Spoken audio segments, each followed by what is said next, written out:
Mpox ingene nayanduye canke ingene yafashe sinokubwira ngo byamfashe uko canke ukuntu, kuko nanje aho ndubu abagenzi biwanje abo tubana muhira abo tuvukana abavyeyi nta muntu n'umwe ayigwaye.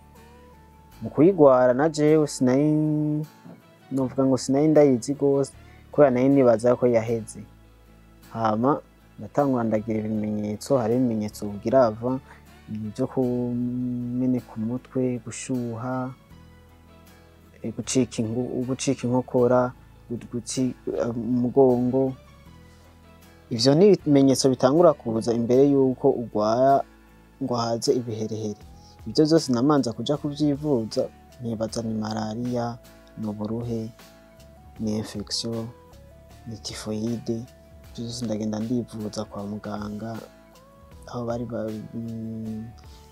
ahanyegereye, amasanga nta na kimwe ngwaye muri ivyo.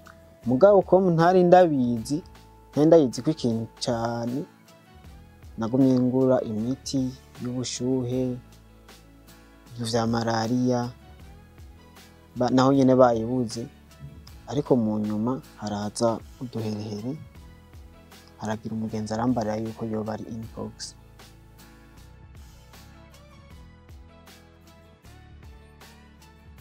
Turi kwa muganga nyene tuba dufashwe nyene bumva bako aratuvura kunisawa, abaganga baratwitwararika.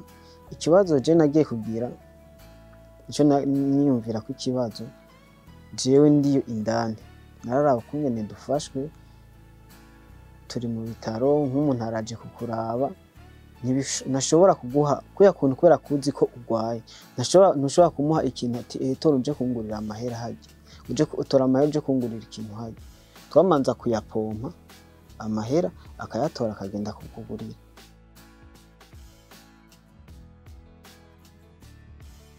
Maze gusohoka mfise amahera ngaha, je kubera ndabizi ndashobora kuyapompa nkamuha uwundi muntu, kubera nayo ndabigwaye ndashobora kuyapompa nkamuha uwundi muntu ati ungurira ikinini.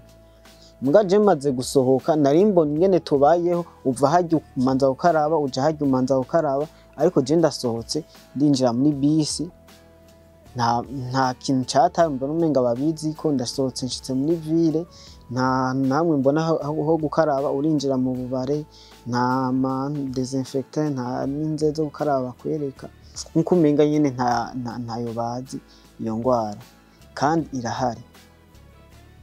Hama nza kuvuga mu kibano kubera bakuzi ko waruho uyigwaye barakwegirwayo, bakakigwaye ngo uraza kubanduza ngo uragira nti. Ariko hari abandi bantu bayigwaye ukunyene tuba turagendana atavyazi ko ayigwaye, nawe nyene ugasanga nawe nyene indani muri we ntavyo yarazi ko ayigwaye. Yoshobora kwanduza abandi bantu canke nabo bakamwanduza, mugabo we bariko barakwinuba kandi we waranayikize. Ariko hariho abandi bantu bashobora kuba bayigwaye, bashobora kuyanduza abantu, kuyanduza abandi bantu atavyo bazi.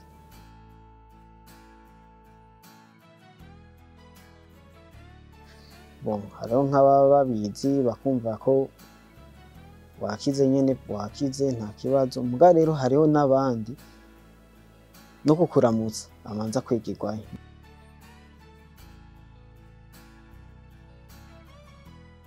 Je akamo basi nashaka gutera, narasohotse ibitaro twumva basi uravye ingene twari tumeze, ingwara ingene imeze, turabona ko ikaze. Akamo rero nari gutera nuko yovugwa kurya kuntu twavuga cyane mu nze ya coronavirus, nuko yovugwa mu maradiyo abantu bakamenya ko ingwara irahari, hama bakamenya uburyo bwo kuyikingira.